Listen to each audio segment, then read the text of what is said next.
پہلا سوال جو انسان کو سوچنا چاہیے کہ رسول خدا کے بعد، اب یہ بات تو مسلم ہے کہ کوئی کربلا تھی، کوئی حسین تھے، کوئی حسین کے بچے تھے، اور اسی کربلا میں صرف شہید نہیں کیا گیا۔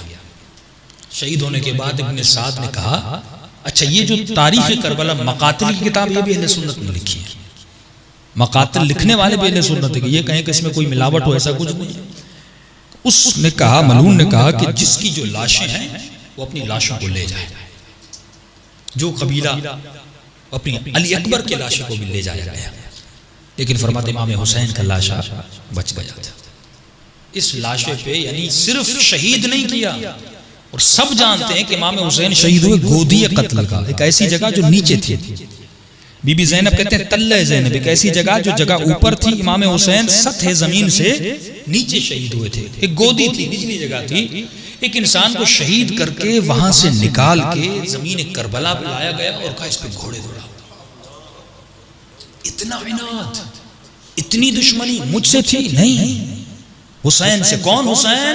جس کا کلمہ پڑھتے تھے، جس کے نانا کی نمازوں میں نام لیتے تھے، اسی حسین کے بدن پہ لاشیں۔ بھائی یہ ظلم تو اپنی جگہ ہے، لیکن یہ سوچا جائے کہ یہ کر کیوں رہے ہیں؟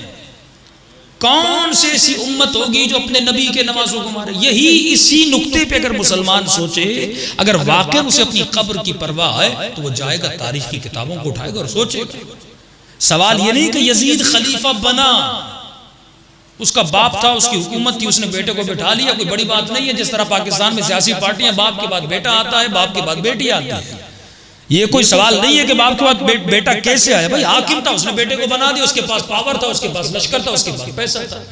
سوال یہ آئے کہ اس مسلم معاشرے میں یزید جیسا حاکم بنتا ہے اور اس وقت کا مسلمان اس کو ایکسپٹ کر لیتا ہے۔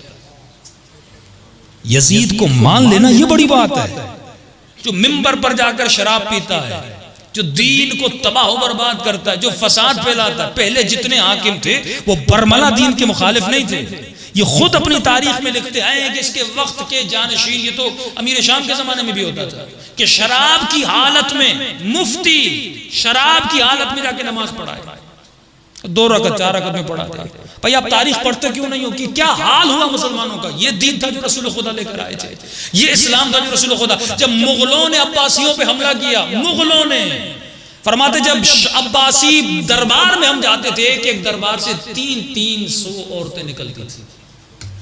یہ اسلام نے تجھے سکھایا تھا کہ تم 300 کنیزیں رکھو اور بیت المال سے اس پہ خرچہ کرو۔ فرمایا جب ان کے گھروں پہ حملہ کیا تو ان کے مفتی الیاذ باللہ قوم لوط کی طرح لواط کی بیماری میں مبتلا تھے۔ ان کے مفتی جب ان میں یہ بیماری تھی تو منبر پہ جاتے تھے، فتویٰ دیتے تھے۔ آپ دیکھیں قرآن کو مس یوز کس طرح کیا گیا۔ کیوں نہیں پڑھتے آپ لوگ یہ کہ عباسی کی حکومت میں مفتیوں میں یہ بدکاری کی ان کے اندر صفت تھی، اور اپنے اس عمل کے لیے جواز پیش کرتے تھے۔ کیوں؟ جب زیارت عاشورہ میں آؤں گا آپ کو سمجھ آئے گی۔ امام حسین بنی امیہ کی پوری نسل پہ لعنت بھیجتے ہیں، مروان کی نسل پہ لعنت بھیجتے ہیں۔ معصوم لعنت کیوں بھیج رہے ہیں؟ کیونکہ انہوں نے اسلام کو تباہ کیا، ان کی نسلوں نے۔ اب قرآن کی آیت پڑھوں گا، اللہ کی آواز آتی ہے حبیب ان کو نخوف ہوں، میں ان کو ڈراتا ہوں، لیکن ان کے طغیان میں اور اضافہ ہوتا ہے، یہ اور باغی ہوتے ہیں، یہ اور میرے دین کے مقابلے میں آتے ہیں۔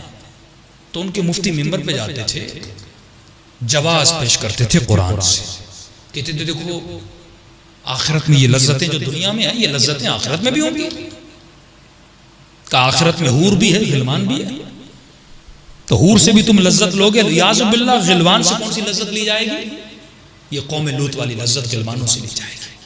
جواز پیش کرتے تھے اپنے گناہوں کا، اور یہی جواز، یہی سوچ کیوں لعنت بھیج رہے ہیں؟ معصوم بنی امیہ کی آئیڈیالوجی پہ لعنت بھیج رہے ہیں، اس فکر پہ لعنت بھیج رہے ہیں جس نے اسلام کی جڑوں کو کھوکھلا کر دیا۔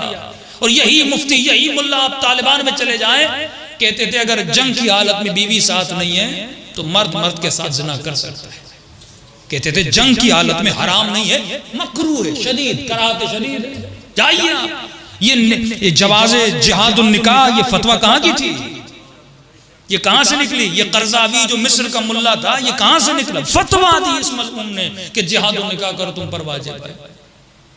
عورتوں نے اپنی عزتوں کو پامال کر دیا. شادی شدہ عورتوں کی عزتیں, کتنے زنا زادے ان کے جہاد اور نکاح سے پورے یزیدی قبیلے کی 400 لڑکیاں تباہ و برباد ہو گئی, صرف اس لیے کیونکہ انہوں نے دین اسلام کو مس یوز کیا.